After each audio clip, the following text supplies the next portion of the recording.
இன்றைய பதிவில் நம்ம என்ன பார்க்க போறோம்னு பார்த்தீங்கன்னா, இன்றைய சமையல் தான் பார்க்க போறோம். இப்போ நம்ம சாதத்துக்கு தண்ணி வச்சிருக்கோம். பாத்திரத்தில் தண்ணி கொதிச்சதுக்கப்புறம் அரிசி போட்டுக்கலாம். ஒரு ஒழுக்கு அரிசி எடுத்து வச்சிருக்கோம். அரிசி பார்த்தீங்கன்னா நமக்கு ரொம்ப ஆழாக்கு, ஒழுக்கு, அரைப்படி இந்த மாதிரி இருக்கும் பார்த்தீங்களா. இதில் தான் நம்ம அரிசி இழக்கணும். அதுதான் நம்மளுடைய பாரம்பரியம் கூட. இந்த கிளாஸு, டம்ளர் அதெல்லாம் நம்ம யூஸ் பண்ணவே கூடாது அரிசி அளக்கிறதுக்கு. கழுவி எடுத்துக்கலாம்.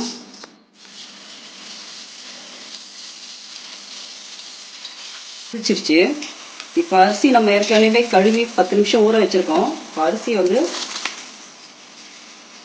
தண்ணியில் சேர்த்துக்கலாம்.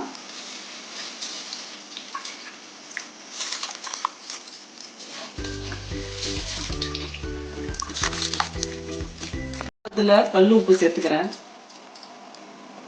வந்துருச்சு. இப்போ சாதம் வடித்து எடுத்துடலாம். நம்ம சாதம் வடிச்சாச்சு. சாதம் வடித்து ரொம்ப நேரம் இப்படியே விடக்கூடாது. ஒரு 5 நிமிஷம் கழித்து நம்ம சாதத்தை நிமித்தி எடுத்துடணும். பூண்டு ரசம் வைக்க போகிறோம். பூண்டு மிக்ஸி ஜாரில் போட்டுக்கலாம்.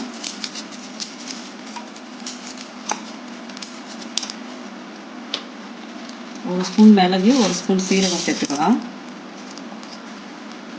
ஒரே ஒரு பச்சை மிளகாய் சேர்த்துக்கலாம். நான் ஒரு தக்காளி கட் பண்ணி போட்டுக்கிறேன்.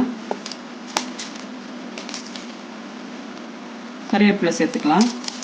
இதெல்லாத்தையும் சேர்த்து குறைப்பாக கொஞ்சம் அரைச்சி எடுத்துகிட்டு வந்துடலாம். இதுக்கு புளி கொஞ்சம் ஊற போட்டிருக்கோம். புளியை நல்லா கரைச்சி எடுத்துக்கலாம். எண்ணெய் காஞ்சிருச்சு. கடுகு கொஞ்சம் சேர்த்துக்கலாம்.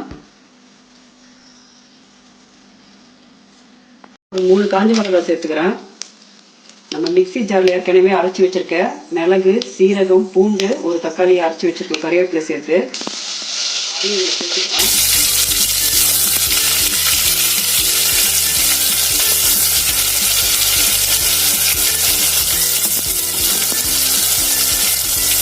மஞ்சத்தூள் கொஞ்சம் சேர்த்துக்கலாம். ஒரு 1/4 ஸ்பூனு.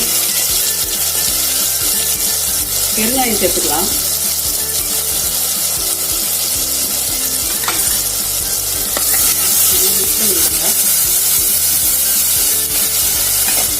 கருவேப்பிலை காம்போட கொஞ்சம் சேர்த்துக்கலாம்.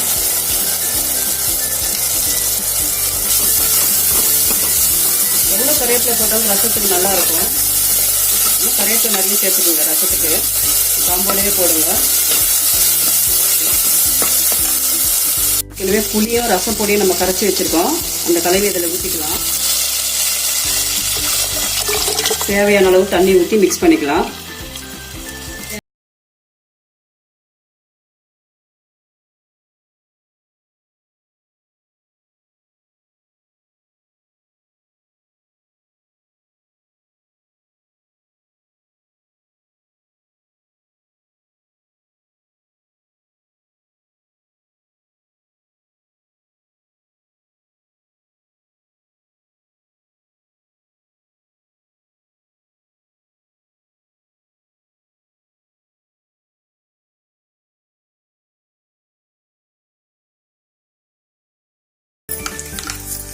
சோம்பு கொஞ்சம் சேர்த்துக்கலாம்.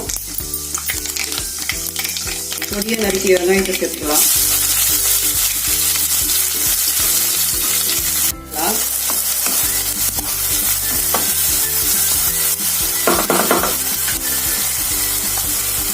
இப்போ பேபி பொட்டேட்டோ தோல் உரிச்சு வச்சிருக்கோம். வெங்காயத்து கூடவே இதையும் சேர்த்துக்கலாம். இந்த கறிவேப்பிலையும் சேர்த்துக்கலாம். நல்லா மிக்ஸ் பண்ணி விடலாம். நம்ம என்ன செய்ய போறோம்னு பார்த்தீங்கன்னா, பேபி பொட்டேட்டோ வச்சு சிக்கன் கிரேவி ஒன்று பண்ண போறோம்.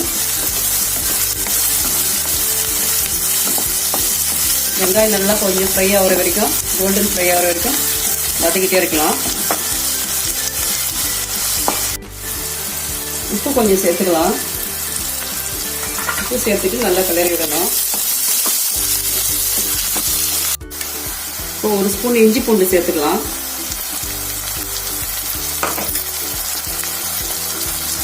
மஞ்சத்தூள் ஒரு 1/4 ஸ்பூன் சேர்த்துக்கலாம்.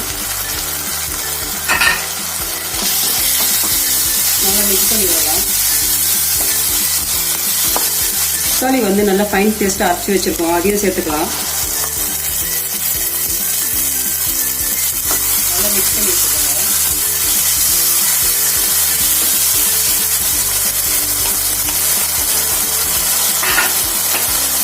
ஒரு ஸ்பூன் வீட்டு மிளகாய் தூள் சேர்த்துக்கிறேன்.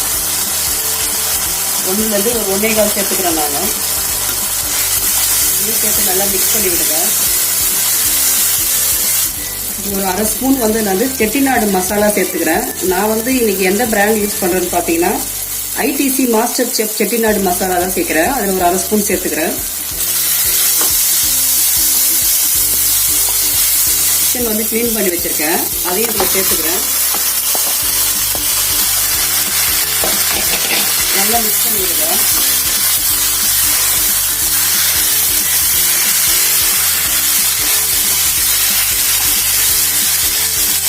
இப்போ தக்காளி அரைச்சிருக்கோம் இல்லையா, அதுலேயே வந்து ஒரு 1/2 டம்ளர் தண்ணி சேர்த்துக்கலாம். சிக்கனுக்கு நிறைய தண்ணி சேர்க்கக்கூடாது, கொஞ்சமாக தண்ணி சேர்த்துட்டு நல்லா மிக்ஸ் பண்ணிவிட்டு மூடி போட்டு ஒரு 10 நிமிஷம் மீடியம் ஃப்ளேமில் விட்டுடலாம். மூடி எடுத்துடலாம். ரொம்ப நேரம் மூடி போட்டு வைக்கக்கூடாது. இப்போ ஒரு 5 நிமிஷம் அப்படியே விடலாம் மீடியம் ஃப்ளேம்லேயே.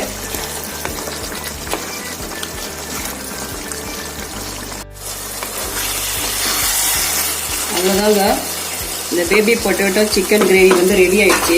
இப்போ கொத்தமல்லி தூவிக்கலாம். ஸ்டவ் ஆஃப் பண்ணிடலாம். இன்றைய சமையல் வந்து நம்ம முடிச்சிட்டோம். சட்டுன்னு இதை வந்து நம்ம சாப்பிட கொடுத்துடலாம். பூண்டு ரசமும் பேபி பொட்டேட்டோ சிக்கன் கிரேவியும் சாதமும் நம்ம சாப்பிட கொடுத்துடலாம். அனைவருக்கும் வணக்கம்.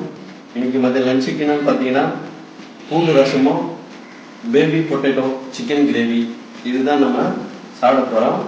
வாங்க சாப்பிடலாம்.